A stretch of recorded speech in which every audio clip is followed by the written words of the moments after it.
우리가 3주째 골로새서 말씀을 보고 있습니다.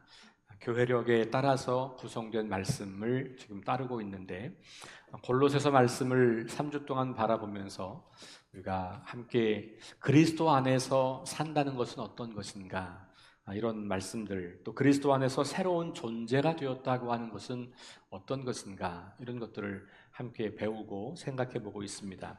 오늘 골로새서를 마지막 다루는 날이어서 3장 1절부터 4절까지 읽었습니다만, 실은 그 뒤에 쭉 이어서 4장 6절까지 말씀, 이 편지의 결론 부분 바로 앞에 나오는 본론의 마지막까지를 함께 생각해 볼 수 있도록 하겠습니다. 신약 성경에서 물론 골로새서에서는 아니지만 에베소서나 베드로서나 히브리서에 보면 그리스도인들을 지칭하는 비유적인 언어가 있습니다. 그게 뭐냐 하면 나그네 혹은 거류민 혹은 외국인 이런 표현들이 등장합니다. 에베소서 2장 19절에 보니까 그러므로 이제부터 여러분은 외국 사람이나 나그네가 아니요 성도들과 함께 시민이며 하나님의 가족입니다. 이렇게 기록되어 있습니다. 제가 세 번역으로 읽어드렸습니다. 외국 사람, 나그네. 더 이상 우리는 외국 사람과 나그네가 아니라 새로운 하나님 나라의 시민이고 하나님 나라의 가족이다라고 하는 표현을 쓰고 있어요. 여기서 외국 사람이나 나그네는 예전에 하나님 백성이 아닐 때의 우리의 삶을 표현하는 표현이죠. 그런데 이 동일한 표현을 베드로서나 히브리서에 가면 여전히 하나님 나라 백성 된 우리들도 여전히 지금 그 나그네요 외국인으로 살고 있다는 표현을 동시에 또 씁니다.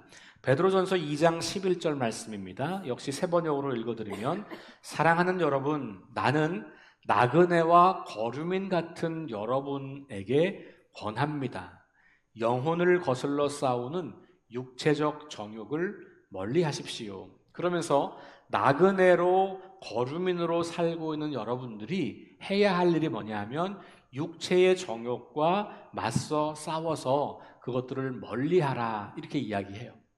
예전에도 외국 사람이고 나그네였는데 지금도 외국 사람이고 나그네로 살고 있다는 이야기예요. 근데 완전히 다른 존재죠.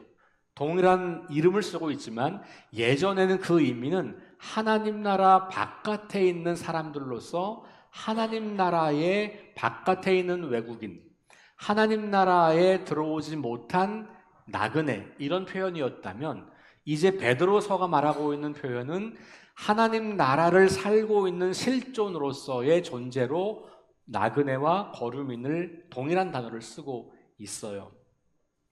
이 말은 무슨 말이냐 하면, 이 땅을 살아가고 있지만 그러나 우리의 소속이 달라졌다는 말이에요. 그러니까 하나님 나라 백성이 되었다고 더 이상 우리가 이 땅에 살지 않고 하늘 위에 올라가서 거기서 사는 존재가 됐다는 말이 아니에요. 여전히 삶의 터전은 이 땅인데, 그런데 옛날에는 하나님 나라 없는 나그네와 외국인으로 살았다면 이제는 하나님 나라 백성이기 때문에 이 땅에서 나그네와 같이 외국인과 같이 사는 존재가 됐다는 말이죠. 다시 말하면 우리는 이제 하나님 나라의 백성으로 이 땅을 나그네처럼 살아간다는 말이에요. 여기서 나그네로 번역한 이 단어가 자칫하면 우리는 조금 오해하기 쉬운데, 나그네 그러면 우리는 정처 없이 방랑하는, 떠도는 사람, 이런 느낌으로 많이 이해가 되죠. 더 좋은 번역은 그래서 여기 거류민이라는 단어예요. 거류민. 요거 지금 말로 말하면 이민자라는 말입니다. 이주민. 그러니까 우리가 시민권은 없는데 그 나라에서 살고 있는 사람들을 말해요. 잠깐 며칠 여행하고 오는 여행자가 아니라 그래도 적어도 1년 이상 몇 년의 기간, 일정 기간을, 신분은 대한민국 사람이지만 다른 나라에 가서, 국적은 대한민국이지만 다른 나라에서 살아가는 사람들을 말하는 거죠. 그런 느낌으로 거류자 혹은 나그네라는 말을 하는 거고, 이 말이 강조하고 싶은 것은 소속이 어디냐를 강조하는 거예요. 모든 비유는 막 꼬치꼬치 따지고 들면 허점들이 많이 생겨요. 이게 무슨 그런 말이냐, 이런 공격이 생길 수 있는데, 여기서 말하는 이 비유의 초점은 우리의 소속은 땅이 아니라 하늘이다. 우리가 속한 것은 이 땅이 아니라 하나님 나라다라는 거예요. 그래서 우리는 하나님 백성으로 사는 거다, 이 말을 강조하는 표현이에요. 그리고 바울은 오늘 그 나그네 혹은 거루민이라고 하는 표현 대신에 골로새서에서는 뭐라고 말하냐면 위의 것을 찾으라, 이렇게 이야기해요. 오늘 1절 말씀을 보시면 너희는 그리스도와 함께 살리심을 받았으면, 여기 가정법으로 썼지만 실은 가정법이 아니라 너희가 그렇다라고 하는 걸 전제하는 거죠. 저도 여러분들에게 가끔 말할 때 만약에 우리가 그리스도인이라면, 이렇게 말할 때 그것은 우리가 그리스도인이 아닌데 가정하라는 얘기가 아니라 우리가 그리스도인 된 것을 생각하자면, 이런 말이잖아요. 바울도 지금 그렇게 말하는 거예요.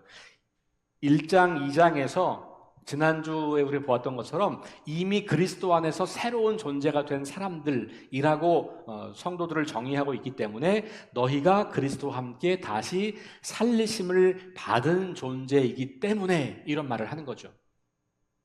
그러면 위의 것을 찾으라, 이렇게 말하고, 그 위가 어디냐 하면 그리스도께서 하나님 우편에 앉아 계신 그곳 말하는 거예요. 그러니까 위의 것을 찾는다고 하는 말은 이 땅에 속해서 이 땅의 삶의 방식을 따르는 것이 아니라, 이 땅의 지배를 당하고 사는 것이 아니라 우리의 영원한 통치자이신 하나님, 그리고 그 보좌에 계신 예수 그리스도와 함께 살리심을 받은 존재로서, 하나님 나라를 상속받은 존재로서 그 나라의 백성의 의식을 가지고 살아가라라고 하는 이야기인 거예요. 위의 것을, 2절 말씀, 위의 것을 생각하고 땅의 것을 생각하지 말라, 이렇게 말하고 있는 거죠. 그러면서 여기서 굉장히 중요한 이야기 하는 거죠. 우리를 부활에 참여한 존재라고 보는 거예요. 그게 잘 눈에 보이진 않아요. 우리가 지금 이 땅에서 육신의 몸을 살고 있기 때문에. 그런데 지금 비록 우리는 이 땅에서 육신의 몸을 살고 있음에도 불구하고 예수 그리스도 안에 있기 때문에 우리는 이미 예수 그리스도의 죽음과 연합했고, 그리고 세례를 통하여 예수 그리스도의 살아계심, 부활하심과 연합한 존재가 되었다는 거잖아요. 그러니까 우리는 존재의 가치, 이 존재성이 땅에 머물러 있는 게 아니라 하나님 곁에, 하나님과 함께, 그리스도와 함께 있다. 이미 우리는 부활의 능력 가운데 살고 있는 사람이다. 우리는 이미 부활을 살고 있는 사람이다 라는 이야기예요. 이 땅은 온통 자신에게만 집중해서 자기에게만 골몰해서 삶을 살아갑니다.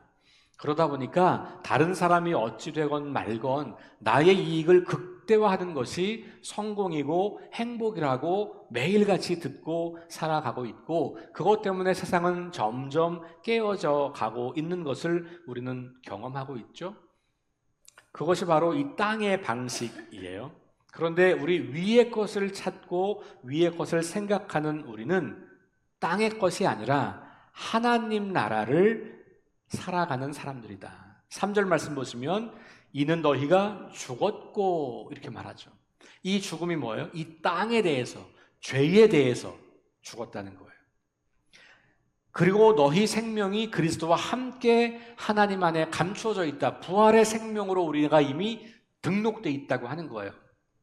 그러니까 우리는 이미 이 땅에서 여전히 육신의 몸을 가지고 살고 있지만 이것은 죽은 거고, 실제 우리는 부활하신 주님과 함께 하나님 백성으로 살아가고 있는 새로운 존재다라는 말을 하고 있는 거죠. 4절에 보니까 그래서 우리의 생명이신 그리스도께서 나타나실 그때에, 주님 다시 오실 때, 재림하실 때 너희도 그와 함께 영광 중에 나타나리라. 그때 우리도 다 다시 그 주님의 부활에 동참하여 하나님 나라의 온전한 백성으로 나타나게 될 것이다. 이게 이제 나중에 장차 완성될 완전한 하나님 나라를 말하는 거죠. 그렇게 이미 우린 그런 존재로 지금 여기에서도 살고 있다. 이게 지금은 주어진 게 아니고 나중에 가서 주어지는 게 아니라는 거예요. 이미 하나님 나라가 시작되었다고 하는 말은 이미 우리는 그렇게 부활의 영광에 동참할 사람으로 예정되어 있고 그렇게 이 땅에서도 그런 존재로 살아가고 있다는 거예요. 그러니까 이것은 완전히 새로운 차원의 인생이 되었다고 하는 고백을 하고 있는 것이지요. 그래서 우리가 위의 것을 생각하고 땅의 것을 생각하지 말라 이렇게 말하는 겁니다. 근데 여기서 우리가 오해하지 말아야 할 것이 있어요. 땅의 것을 생각하지 않고 위의 것을 생각하라 라고 하는 이 말씀 때문에 이 세상에서의 삶은 아무것도 아니고 이건 다 무시해야 되는 거고 다 버려야 하는 것들이야. 그러니 우리는 우리끼리 모여서 어디 한 곳에 모여서 우리끼리 살아야 돼. 이런 얘기를 하는 게 아니에요. 일상의 삶을 다 무시하고 종교적인 행위만 하라는 것도 아니에요. 세상 속에서 일상의 삶을 포기하고 기도원으로 들어가거나 교회 공동체에서만 모여서 우리끼리만 세상을 살라고 하는 이야기가 아니에요. 세상은 오염됐고 세상은 망할 것이고 세상은 타락했으니 거룩한 백성들인 우리들은 그것을 떠나서 우리끼리 살아야 돼. 이 말씀이 아닌 거죠. 그렇게 이해해서 자기들끼리 모여 사는 사람들이 있잖아요. 거의 대부분의 이단 사이비 종교들이 그런 것을 추구한단 말이에요. 근데 이건 그런 얘기가 아니에요. 그럼 어떻게 이 땅에서 하늘을 사냐? 바울은 그 얘기를 골로새서에서도 하고 있고 그의 편지, 거의 모든 편지에서 그 이야기를 우리에게 들려주고 있어요. 그러니까 이 이야기를 우리 그리스도인들은 세상과 등지고 살아야 돼. 그러니까 예수 안 믿는 사람하고는 친구도 하면 안 되고 우리는 늘 예수 믿는 사람들과 보면 뭘 살아야 돼. 이거는 굉장히 큰 오해예요. 왜냐하면 그러면 세상은 하나님을 볼 수 없기 때문에 그래요. 그러면 세상은 하나님 나라를 경험할 수 없기 때문에 그래요. 그러면 세상은 하나님의 빛을 볼 가능성이 없기 때문에 그래요. 우리는 세상의 빛으로 세상에 존재하는 거지 빛끼리 따로 모여서 너네는 다 어둠이고 망해라 우리는 우리끼리 산다 이런 분리주의자가 아닌 거예요. 그러니까 우리 기독교 영성은 철저하게 이 세상 속에서 이루어지는 일과 관련이 있어요. 그런데 우리는 그 세상 속에서 살아가는 삶을 세상 사람들처럼 사는 게 아니라 하나님 나라 백성처럼 산다는 거예요. 매우 적극적으로 세상 속에서 일상의 한복판에서 그런데 세상이 추구하는 방향과는 전혀 다른 방식으로 살아간다라는 말이에요. 이 세상에 하나님 나라가 이미 시작되었음을 깨달았기 때문에 나는 이 땅을 살지만 하나님 나라를 사는 거네. 소속을 이 땅에서 하나님 나라로 옮겨서 그 나라 방식으로 이 땅을 살아가는 존재. 그게 바로 우리 그리스도인들이라고 하는 거예요.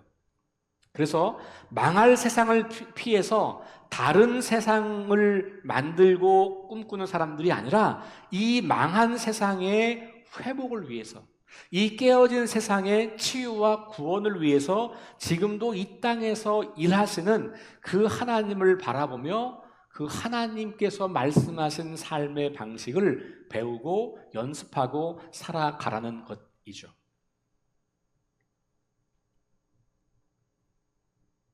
그렇게 살아야 하는 이유는 다시 말하지만 우리가 새로운 존재가 되었기 때문에 하나님은 우리를 그렇게 보시는 거예요. 우리가 실제로 그렇게 확 바뀐 건 아닌데 하나님이 우리가 그리스도 안에 있는 믿음을 보시고 우리를 그렇게 거룩한 존재로 여겨주셔요. 그렇게 하나님 나라의 아름답고 존귀한 백성으로 받아주신 거예요. 그러니 우리가 그 존재를 생각하면 나를 이렇게 사랑하시고 받아주시고 귀하게 여기시는 그 하나님의 사랑을 기억하며 그 안에 산다면 우리는 우리 마음대로 살지 않는 것이죠. 그 하나님을 따라서 살아가려고 결심하는 거예요. 그게 바로 우리가 그리스도와 함께 다시 살리심을 받았다면 이라고 하는 말 속에서 말하고 있는 이야기인 거죠. 자, 바울은 이와 같은 이야기를 그래서 실제적인 삶의 덕목으로 우리에게 가르치고 있어요. 오늘 4절까지 읽었습니다만 5절부터 보면 그것을 실제 우리의 일상의 삶에서 어떻게 살아가는지를 아주 구체적인 이야기로 우리에게 들려줍니다. 그러면서 땅의 것, 우리가 예전에 하나님 나라 백성이 되기 전에 살아왔던 삶의 방식인 땅의 삶의 방식들을 열거하면서 이런 거 버려라. 좀 더 강하게 말하죠. 사실은 죽여라. 이렇게 말해요. 이런 것들은 죽여라. 자, 5절 한번 읽어볼까요? 다 함께 시작. 그러므로 땅에 있는 지체를 죽이라. 곧 음란과 부정과 사욕과 악한 정욕과 탐심이니 탐심은 우상 숭배니라. 이렇게 말하고 있어요. 자, 5절에서만 말하지는 않아요. 8절에 가봅시다. 8절 시작. 이제는 너희가 이 모든 것을 벗어버리라. 곧 분함과 노여움과 악의와 비방과 너희 입에 부끄러운 말이라. 9절로 넘어가면 그래서 거짓말하지 말라는 이야기가 나오고요. 10절에 가면 네, 그렇게 나오죠. 거짓말하지 말아라. 옛사람과 그 행위를 벗어버리라.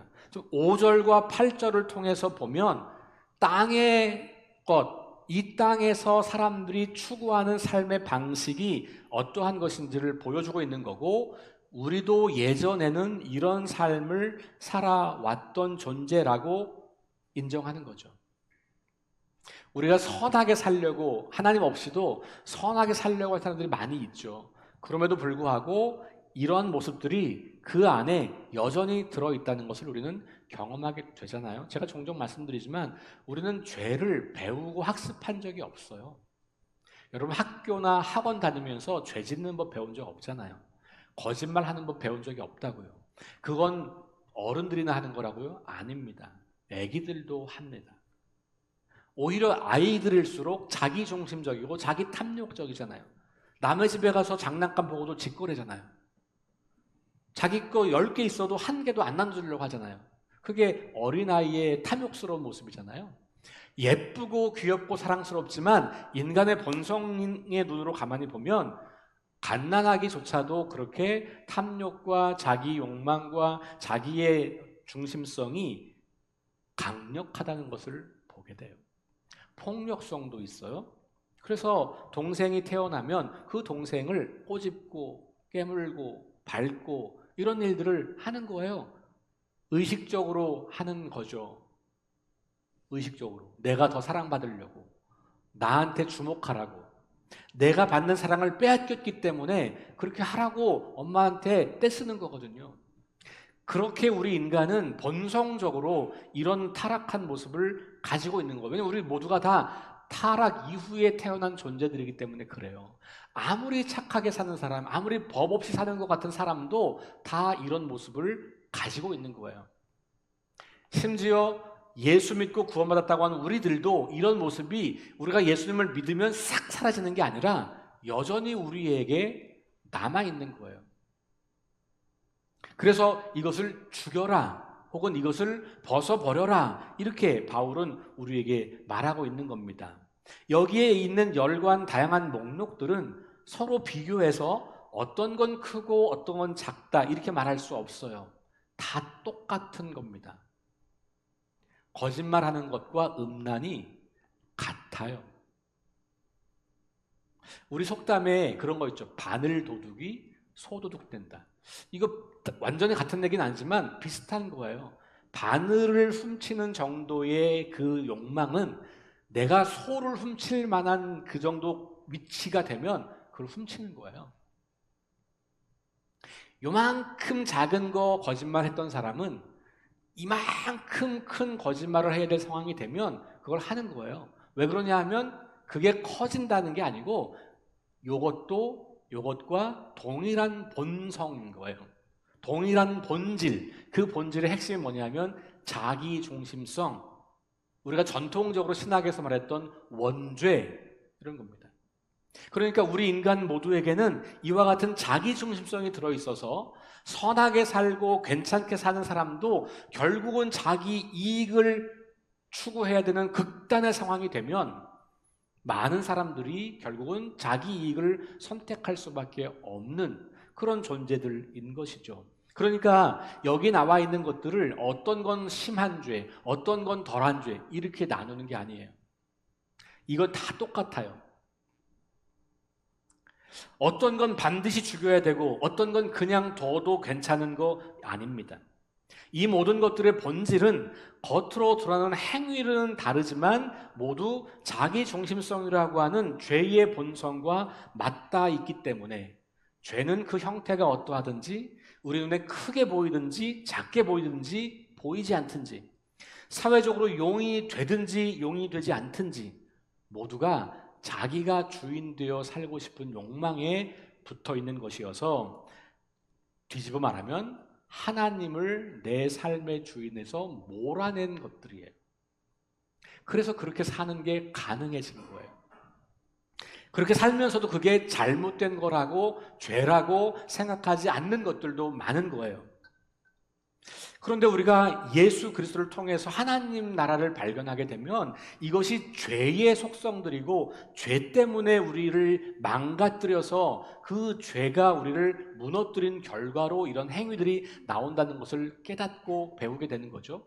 그러니까 우리가 의식적으로 이런 것들이 이게 다 내가 왕이 되고 내가 주인 되려고 하는 죄로부터 나오는 것들이구나 라고 하는 것을 인정하고 깨닫고 우리의 삶을 다시 바라보는 거죠. 특별히 저는 3장 5절의 마지막 표현을 좀 주목해요. 탐심, 곧 우상숭배니라. 여러분, 우상숭배는 탐심이라는 거예요. 물론 이렇게 신상을 만들어서 섬기는 것도 우상숭배죠. 그런데 바울은 우상숭배 개념을 굉장히 확장했어요. 그래서 탐심이 곧 우상숭배다라고 말해요. 왜 그럴까요? 탐심은 내 안에 하나님을 몰아내고 내가 주인 되기 때문에 나타나는 결과거든요.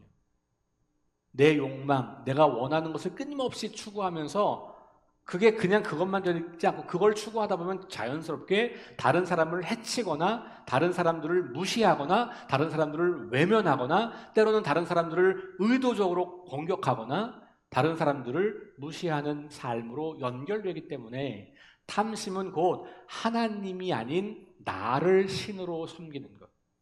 그래서 탐심이 우상숭배다. 그래서 자기중심성이 곧 우상숭배. 그러니까 결국 우상숭배는 내가 인생의 주인 되는 것과 관련이 있어요.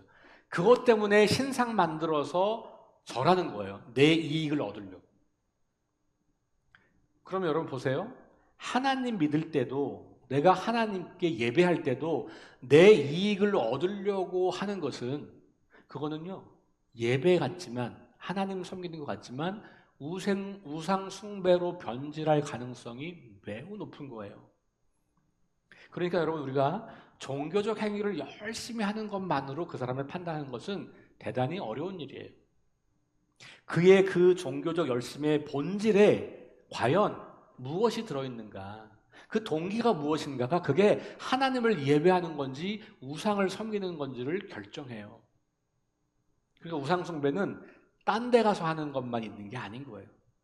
놀랍게도 여기에서 지금도 우리는 하나님을 예배한다고 하면서도 우상을 섬길 수 있다. 굉장히 무서운 경고죠. 근데 그 본질이 뭐예요? 바로 내가 주인 되는 것. 내 만족을 위해 예배드리는 것. 내가 원하는 걸 얻으려고 기도하는 것.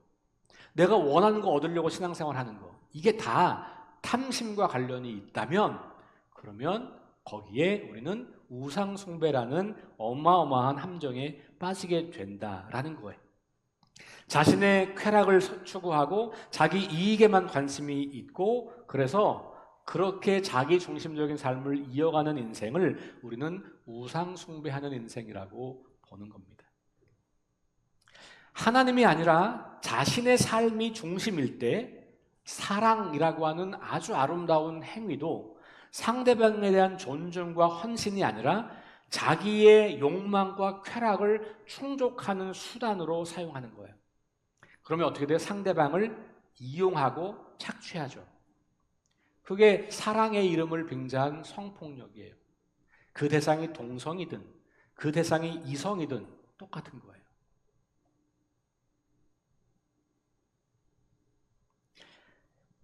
음란과, 여기 음란이라는 단어가 나와 있잖아요. 이거 사랑을 자기 중심적으로 사용할 때 사랑은 음란이 되는 거예요.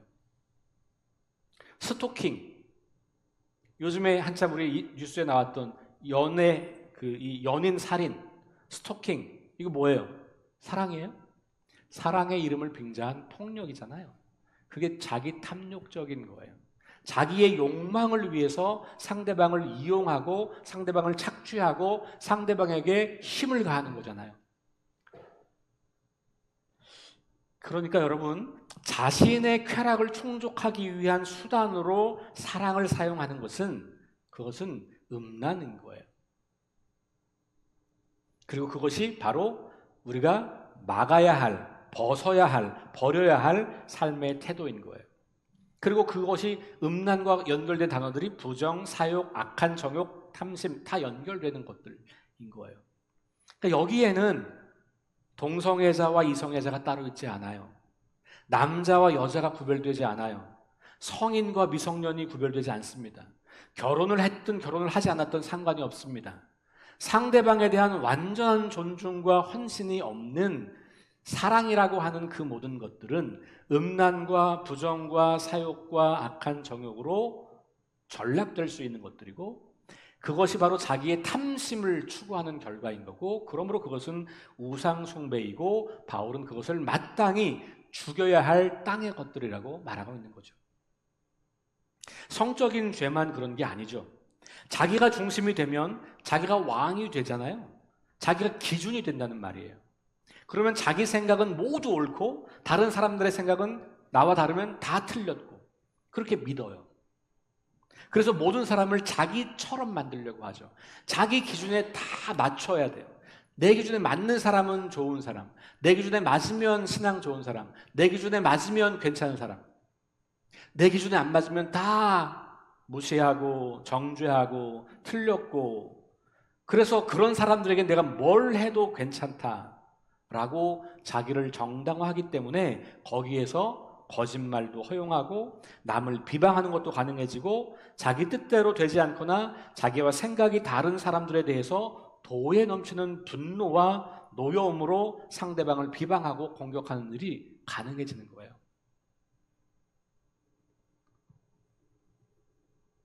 상대방을 공격하려고 하니까 그 악한 의도를 가지고 어떻게 해요? 거짓말 꾸며내고 유통시키고 상대방을 죽이려는 온갖 험담을 만들어 전파하죠. 요즘 우리 가짜뉴스라는 말 많이 쓰잖아요. 그 배후에는 상대방을 제거하려는, 상대방을 죽이려고 하는 어마어마한 죄된 본성이 들어있는 거예요. 나랑 다르니까 죽어야 돼 라고 말하는 거죠. 내 생각과 다른 생각이니까 다 틀렸어. 그러니 틀린 사람은 죽어도 돼. 이 논리가 세상을 흔들고 있잖아요. 안타까운 것은 교회 안에서도 그런 논리가 작동되고 있다는 거죠. 그래서 그걸 보고 많은 젊은 사람들은 교회를 떠나게 되는 거죠. 모든 관계를 깨뜨립니다. 이런 것들이. 그러니까 우리가 이런 것들을 땅의 것들, 우리가 죽여야 하고 버려야 하는 땅의 것들, 옛 본성들로 바울은 말하고 있는 거예요. 그러나 그리스도 안에서 하나님 나라를 발견하고 그 나라 백성이 된 사람들은 이것들을 죽이고 버리고 위의 것을 생각하는 사람이다. 그거 어떤 것들이냐? 6절 다시요. 12절 말씀 한번 같이 읽어보겠습니다. 시작. 그러므로 너희는 하나님이 택하사 거룩하고 사랑받는 자처럼 긍휼과 자비와 겸손과 온유와 오래 참음을 옷 입고 13절 누가 누구에게 불만이 있거든 서로 용납하여 피차 용서하되 주께서 너희를 용서하신 것 같이 너희도 그리하고 이 모든 것 위에 사랑을 더하라. 이렇게 말하죠. 12절부터 14절까지 조금 더 확장하면 15절 그렇게 하는 게 어떤 거냐면 그리스도의 평강이 우리 마음을 주장하게 하는 것이에요. 그리고 그걸 또 다른 말로 말하면 17절에 무엇을 하든지 말에나 일에나 다 예수의 이름으로 하고 그를 힘입어 하나님께 감사하는 삶이에요. 또 다르게 말하면 그것은 바로 우리가 모든 일을 하되 죽게 하듯 하는 겁니다. 이런 것들이 바로 우리가 위의 것을 추구하는 삶의 목록이에요. 23절에 보면 무슨 일을 하든지 마음을 다하여 죽게 하듯 하고 사람에게 하듯 하지 말라. 이런 거예요. 그러니까 지금 방금 읽은 긍휼하게 하는 것, 자비를 갖는 것, 겸손한 것, 온유하고 오래 참는 것, 불만이 있어도 서로 용납하려고 하는 것, 피차 용서하는 것, 그리고 거기에 사랑을 더하는 것, 그리스도의 평강이 우리 마음을 주장하게 하는 것,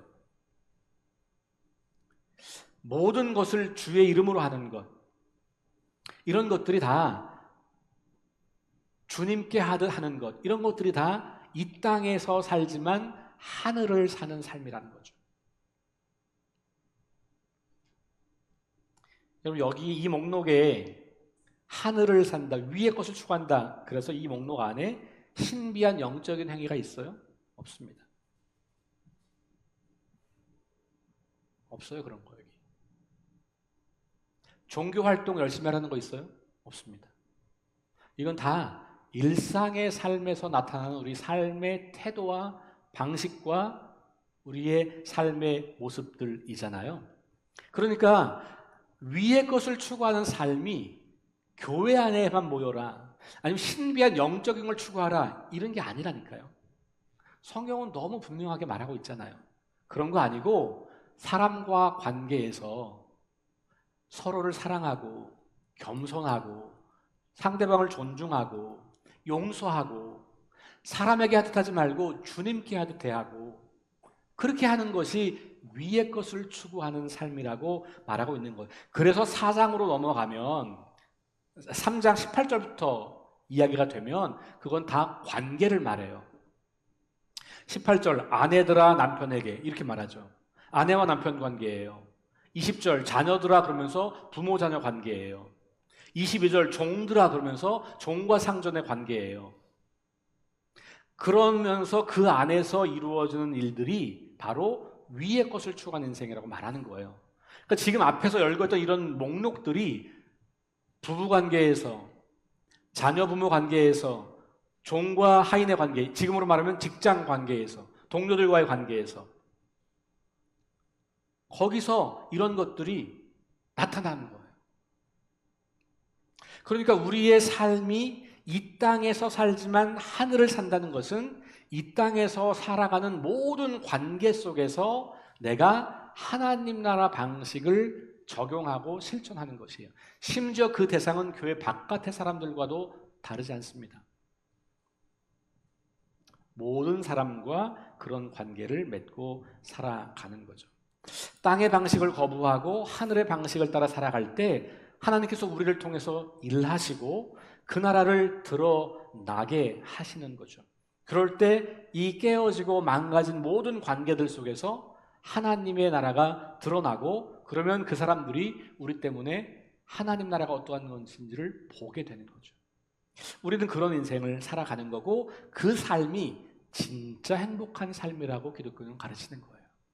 세상이 추구하는 소유와 힘의 어떤 행복이 아니라 하늘의 삶을 이 땅에서 내가 좀 손해보고 내가 좀 어려워도 그 땅을 살아갈 때 그게 진짜 행복이라고 말하고 있는 것이죠. 우리가 함께 부를 찬양은 행복이라는 찬양이에요. 몇 년 안에 뭐 지난 몇 년 사이에 우리 한국 교회에서 엄청나게 불리는 찬양이죠.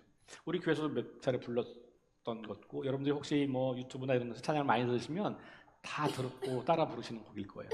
우리 좀 길기 때문에 잠깐 그냥 앉아서 이 찬양 부르시다가 수렴할 때 제가 말씀드리면 일어서시고, 그리고 공동체 기도하고 축도하겠습니다. 우리 함께 이 찬양 부르겠습니다.